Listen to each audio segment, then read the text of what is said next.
Hi friends, it's me, Em again, and welcome back to my channel where we talk about all things sinister.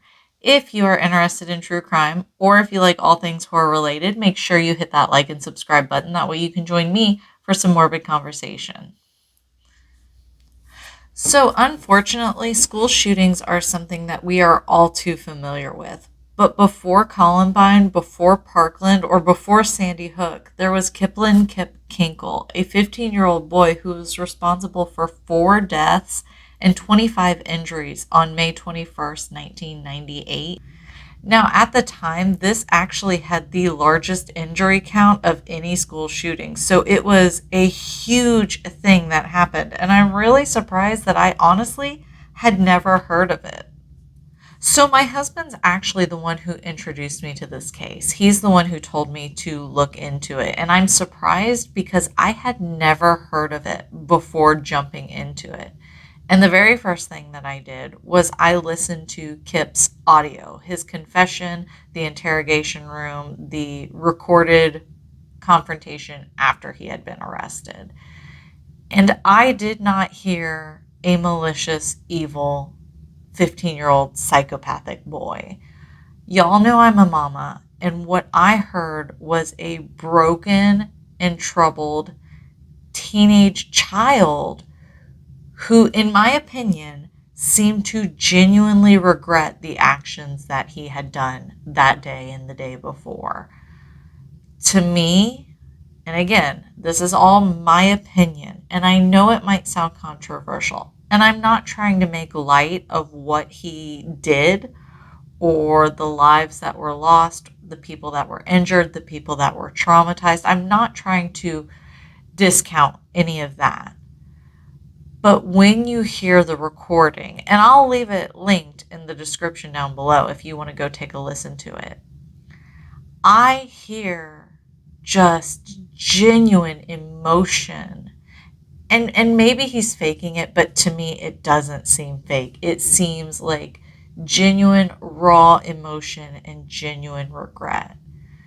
This story is another example of undiagnosed and untreated mental illness that just culminates to the point of catastrophe. So today's chat is obviously going to be about Kip Kinkel and the murder of his parents, Faith and William Kinkel, as well as the Thurston High School shooting, which would result in the deaths of 2 students and the injuries of 25 other students. So before we get all the way to that point, we will start at the beginning. So Kip was born in 1982, and like I said, his parents were Faith and William Kinkel, but he also had an older sister, Kristen. Now, Kristen absolutely excelled in life. She was good at academics, she was good at sports, she was a very well rounded, well liked individual. Kip, on the other hand, struggled academically. He had a lot of challenges, and he had challenges early on. In fact, his challenges would result in him having to repeat the first grade. So it would be later on in elementary school, after repeating the first grade, that it would be found out that Kip tested positively for having dyslexia, which is part of the reason why he struggled so much in school. He had a learning disability of dyslexia, which made things harder for him.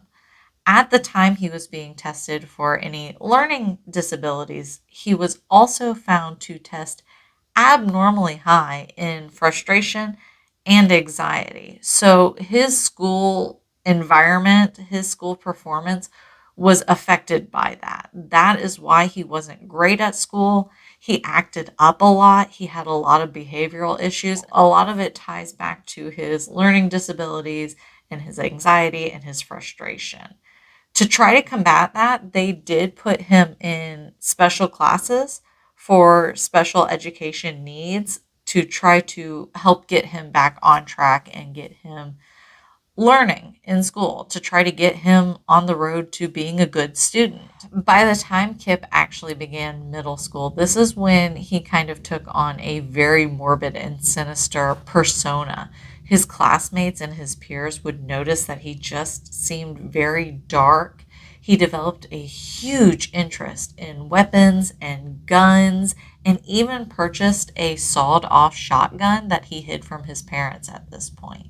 He bought books on bomb making and was known to kind of tinker around and try to make homemade bombs. And he even expressed an interest in joining the military, not because he wanted to serve our country, but because he wanted to know what it was like to kill someone, which is pretty messed up. Now, it would also be at this age when Kip first started middle school that he would begin to ask his parents for a gun. He wanted to go out and purchase a gun. He wanted to have his own handgun. But William and Faith were adamant against that. They did not want Kip to own a gun. Kip was already showing behavioral issue signs. They did not want him to have a gun. They were completely against it. Now, in 1997, Kip and a buddy of his would end up getting arrested. And they would get arrested because he and his buddy were standing alongside the highway throwing rocks at cars that were passing by. And they ended up hitting a car, which resulted in their arrest. Now, when this happened, Faith was she was over it. She was tired of Kip's behavioral issues. She was tired of him acting out. She was tired of him acting out in school and having suspensions left and right. And so she decided to take Kip to a psychiatrist to see if there was something that was causing all these behavioral issues.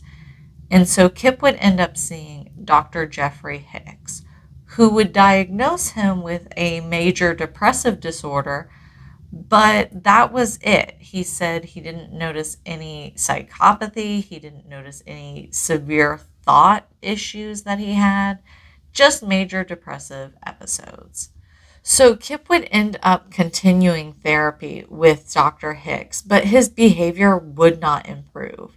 Kip would end up getting suspended twice more after starting therapy, and at this point, Dr. Hicks decided to prescribe him Prozac, which is an antidepressant, to see if it would help with his behavior. And it did. Like, there was improvement that was noticed by Kip's parents, it was noticed by his school, it was noticed by Dr. Hicks. In fact, his behavior had improved so much that Dr. Hicks did not think he needed to continue with therapy. And Kipland's parents actually thought that with this improvement, he was responsible enough to go out and purchase a gun, so long as he agreed to take gun safety classes for it, which, I mean, obviously he did. So the improvement that Kipland made was pretty much just on the surface level. And what I mean by that is behind the scenes, underneath the mask, Kipland was still showing kind of concerning signs. And one of those signs was he actually, by the time his parents had agreed that, sure, you can have a gun so long as you take the gun safety classes. Again, like I said, he already has a sawed off shotgun that he's hiding from his parents. But he had also bought a Ruger Mark II 22 caliber pistol off of a friend that he was hiding from his parents. So by the time his parents had given him permission to go and purchase a gun, he already had two guns that he was hiding from them. William would end up taking Kipland out to find a gun, and the gun that Kipland decided to go with was a Glock 19 9mm. And I'm not one to talk ill of the dead. And in situations like this, I understand where William was coming from, because William had actually told one of his friends, if I don't let Kipland get a gun, he's been on it for so long, he's wanted one for so long, I feel like if I continue to forbid it, it's going to be like the forbidden fruit, and it's going to make him want it more, and it might make him, make some and it might make him make some rash decisions on how to acquire one. But if I agree to him having one on the condition that he takes gun safety classes, that way I know he's at least being safe with the gun, because it seems inevitable. He's not going to let this up. He's going to get a gun. I, as a parent, might as well make sure he's being safe about it. So I understand that perspective, and I'm not saying that that perspective is wrong, But given Kip's behavioral issues that he's had in the past, I just don't know if I don't know if I would take my kid to go get a gun. I don't know. It's an unfortunate series of decisions. And now that we know the whole story, hindsight's 2020. It didn't matter if he took him to go get a gun or if he didn't. He already had 2 guns by this point. Kip did not need his parents' permission to get a gun because he was already getting guns without his parents' permission. But I don't know. He ended up getting another gun. So now the gun count is up to 3. We have a sawed-off shotgun, we have a 22 caliber handgun, and we have a 9mm handgun. So three guns, 2 handguns, 1 sawed-off shotgun. That is the beginning of Kip's collection. So the Glock 19 was purchased on June 27th, and it would just be a few days after the purchase of the gun that Dr. Hicks would actually end their therapy sessions because of the improvement that Kip had shown in therapy and the behavior improvement that he's shown. But Dr. Hicks was never made aware of the purchase of the gun, which could have drastically changed whether or not he thought Kip needed to continue with therapy. But since he was never informed that they went and got Kip a gun, the therapy ended. So after ending his therapy sessions, like I said, his behavior had improved, but it improved on the surface level. There were still issues that Kipland was having. He just kind of kept them from everyone. His obsession with firearms did not change. In that summer, he would add to his collection a Ruger 22 caliber semi-automatic rifle. So now we're up to 4 guns. And he would also add a very large hunting knife to his collection. Most of this stuff was hidden from his parents. His parents did not know the extent of Kip's weaponry because, like I said, he had already acquired 2 guns before his parents ever even gave him permission for the first gun. So after adding the hunting knife to his collection, Kipland would actually go on to temporarily add another gun to his collection because in late May, he would end up purchasing a stolen 32 caliber Beretta off of one of his friends. So he would meet this friend on May 20th to purchase this stolen Beretta, and his friend had actually stolen it from his friend's dad. So Kip met with a student named Corey. Corey had stolen the Beretta from one of his friends' dad. So Scott Keeney was the one that the gun was stolen from, and Scott would report that gun missing, and while he did that, would tell police that he thought one of his son's friends had stolen the gun, and that friend had went to Thurston High. When they got this information, a detective was at Thurston High, and Kip would end up admitting to the detective that he was in possession of the stolen gun and would hand the gun over. This would result in him and his friend Corey, who stole the gun, getting arrested. So Kip would be released that same day to his father, and the 2 of them would go home together, and they would be fighting the whole way home and once they got home. The fighting culminated when William threatened Kipland with boarding school because he was at his wit's end. He didn't know what else to do with this kid other than send him off to a more structured environment. Kipland ended up leaving, and William would sit at the table and kind of calm down and have some coffee. Kipland would end up going to his room, retrieving the 22 caliber rifle, coming back down to the kitchen, and shooting his dad in the back of the head, killing him instantly. This happened around 3:30 in the afternoon, and at that point, Kipland would grab his dad, drag him to the bathroom, cover the body with a sheet, and wait. And he was waiting for his mom to come home. Faith would end up getting home around 6:30 that day, and when she was coming in from the garage and going up the garage steps, Kipland would actually meet her at the top of the garage steps, tell her how much he loved her, and then proceeded to shoot her multiple times with the 22 caliber rifle, and she fell down the steps into the garage. Kipling did the same thing with her, where he dragged her body, put it off to the side, and covered it with a sheet. So the following day, after killing both of his parents, Kipling would get ready for school, and he would get ready by putting on a long trench coat. And in this trench coat, he concealed 3 different guns. That large hunting knife of his, he had taped it on the inside part of his leg, down at the calf. And he would also tape a couple bits of ammunition to his chest. And then he would fill a backpack with over 1,000 rounds of ammunition. He would take his supplies, get in his parents' vehicle, and drive to Thurston High School. Once he was at the school, Kip would almost immediately open fire. He would start in one hallway and he would end up injuring 2 students in this hallway before he would continue on to the school cafeteria, where over 200 students were, and Kipling was able to get off 48 rounds of gunfire in this cafeteria, where he would injure 25 students and, like I said, would end up killing 2 people before his magazine would run empty.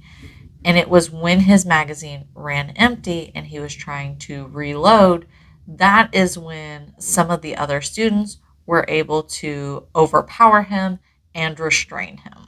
Dan Bishop would be the responding officer to the school, and he would be the one to actually arrest Kip and take him into the police station. Now, Detective Al Worthen would end up coming into the interrogation room, and when he came into the room, Kipling, despite the fact that he was handcuffed, would manage to get down into his pant leg and retrieve that hunting knife. That hunting knife was not taken off of him when he went to the police station, and so he had gotten it out when he was left in the room by himself. And when the detective entered the room, Kip rushed the detective with the knife, screaming, "Shoot me, shoot me." And he would end up being pepper sprayed. Another detective would end up disarming him of his knife and sitting him down. And this is one of the things where there's a lot in this case that kind of makes my mama heart break. And like I said, this is a horrible situation, and I'm not trying to make light of that. But Kip had planned and had put that knife on his leg because Kipling had wanted to kill himself after he had killed his parents, and he couldn't do it. So, since he was unable to gather the courage to do it himself, his plan was to do suicide by cop. And he's a 15-year-old kid. The fact that he's thinking about suicide by cop, and there's just a lot more into this. We'll get into it. I know right now it seems like there isn't very much going on. I mean, he was depressed, according to the psychiatrist, but that doesn't seem like enough of an excuse. And trust me, there isn't ever going to be an excuse for someone to go and murder someone. But when you find out more about Kipling's background and more about his mental health, you kind of have a little bit of empathy, a little bit more understanding, where it's, like I said, it's less cut and dry. It's less black and white. But we will get into that. I promise you. When we get into the sentencing, we will get into that background information. Now, while Kipling was in custody, they would have police officers dispatched to his home. And when they were there, that's when they would find the bodies of William and Faith Kinkel. So not only would they find Kip's parents, but they would also find 5 homemade bombs, one of which was placed underneath Faith's body. They would also find fireworks, they would find a grenade, and they would find a howitzer shell, which I had no idea what a howitzer shell was. I ended up looking it up, and I will be putting a picture here so you can see what I'm talking about. But a howitzer is basically another word for a cannon, like, the cannons. And so a howitzer shell is the ammunition that you would put in the cannon, in the howitzer. So when you look it up online, and like I said, I'll drop a picture, It just looks like a big ass bullet. Like that's essentially what it looks like to me. Now I might be wrong, and correct me in the comments if I'm wrong.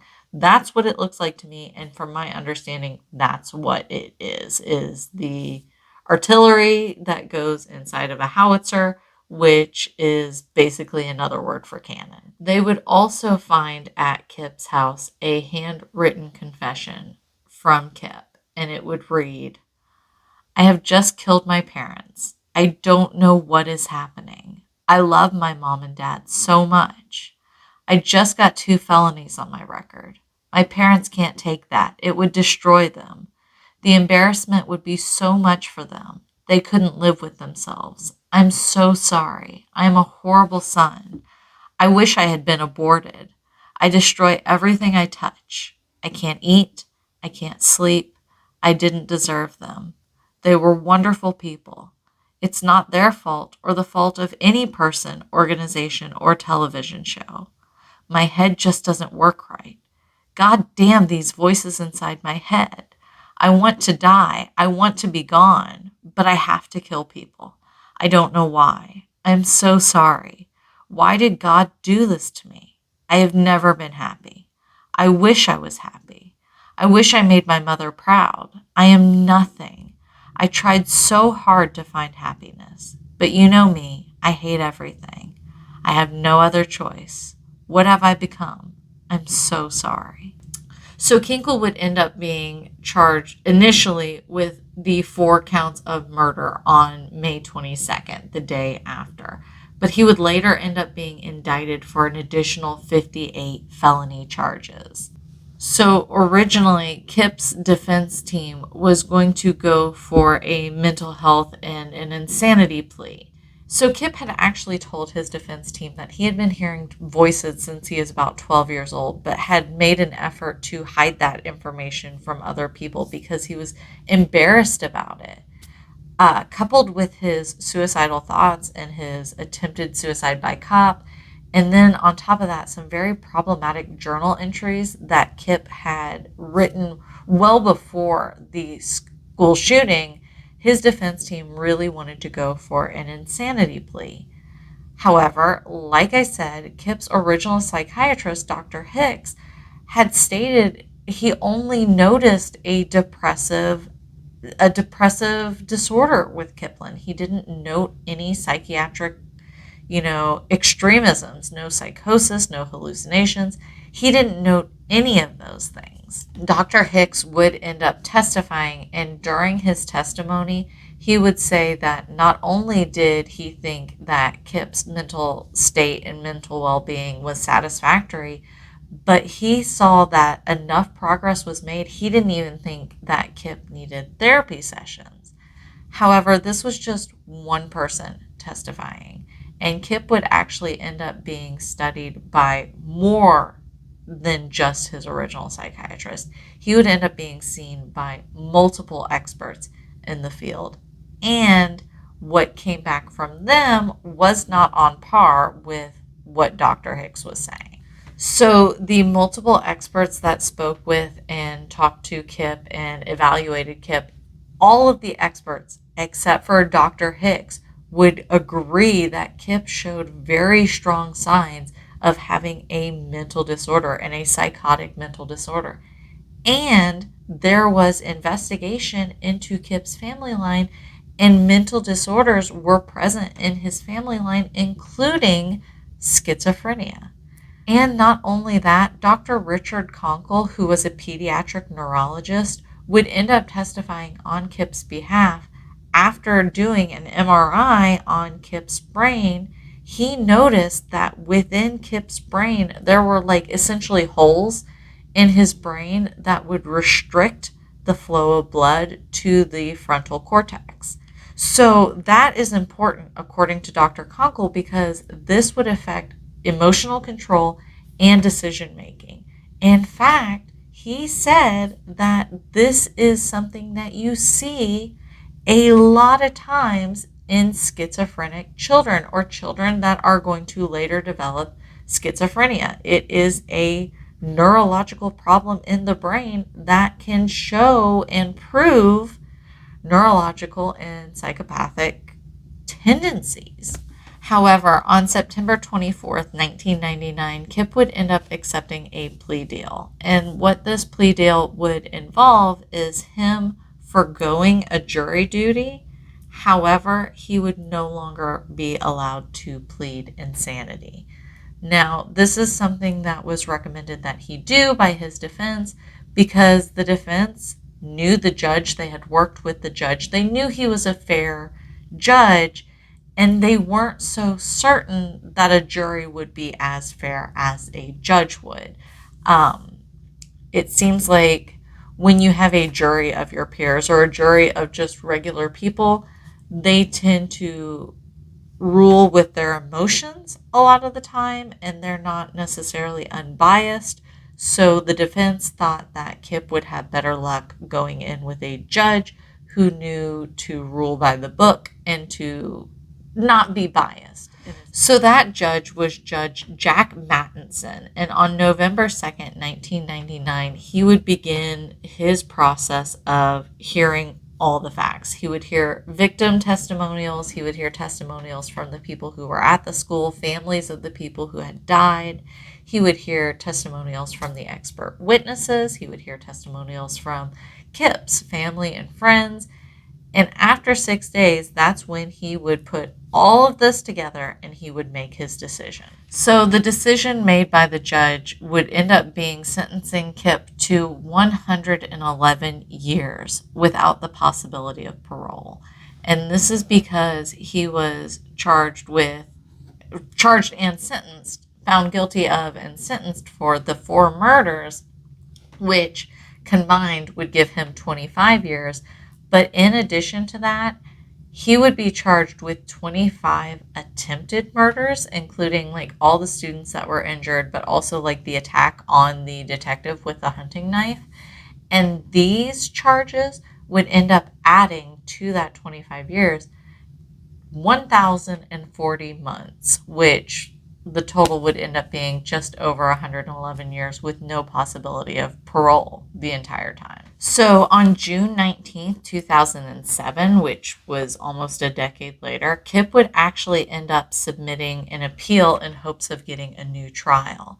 And his reasoning for this is he did not think that the lawyers, that the defense team argued in his best interest. And what I mean by that is Kip said that it would have been better to not accept the plea deal, to go before a jury, so that way he had the opportunity to use the insanity plea because it was a legitimate thing. Like, he had experts on his side, more experts than not, saying that yes, this is a mental health issue. This is something that's wrong with the brain, which causes a problem with the mental health function. And so he submitted an appeal saying that his lawyers did not act in his best interest. However, that appeal was denied. So as of right now, Kinkel is about 39 years old, and he is still at the Oregon State Correctional Institution. And pending any changes in laws, pending any appeals that would go through, that's likely where he's going to be for the rest of his life. So now let's get back to my opinion. Like I said, I'm going to put a couple things in the description box, things that I think that you should look into in addition to this video, namely the audio recording of his interrogation, but also maybe a couple links to different findings from the doctors and the experts. But here is where I'm saying, again, I am not trying to discount the lives that were lost, the people that were injured, or the terror that was caused that day. That absolutely happened, and that absolutely deserves all of our respect. But I'm a huge advocate for mental health. I'm a huge advocate for keeping your mental health in check just as much as you would your physical health. And I cannot help but think that that is the big problem here. When you hear Kip's recordings, he genuinely sounds so broken. He sounds so upset. He sounds so sad. He sounds genuinely lost. And as a mama, that hurts. He's just a kid. When this takes place, he is just a kid. Granted, he's older than me. He's 39. I'm almost 33.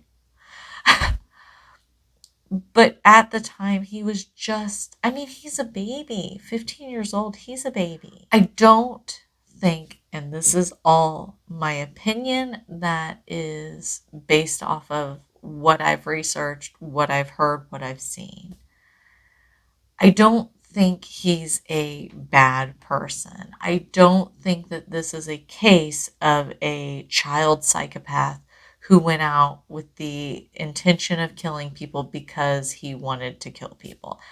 I He thought by listening to the voices that the voices would go away. Now, whether or not there were voices there, I don't know, and we're not going to know. Only Kip really knows that. But in my opinion, there is enough evidence and there is enough expert testimony for me to feel like that could be true. That he was really genuinely experiencing a schizophrenic break or a psychotic break that caused him to do what he did. It doesn't excuse him doing what he did, but I think that it may have caused him to do what he did. But that's the chat. That is the story for today, and it's honestly it's another sad one. And so if you're needing a break from these sad things, I am currently working on something a little bit more lighthearted. This is actually a video that's going to be on a horror film, a horror franchise, and I've been wanting to add some more horror into my channel, so I'm pretty excited about this one. If that's something that you're into and you want to take a break from all this heavy with me, I hope you join me when I get this video uploaded. It should be up within the next couple days. If you want to be notified when it's up, make sure you have the post notification bells turned on. And while you're doing that, go ahead and hit like and subscribe. That way you can be part of this channel. You can be part of it with me. Until then, as always, stay safe, take care, and I will talk to you guys later. Bye.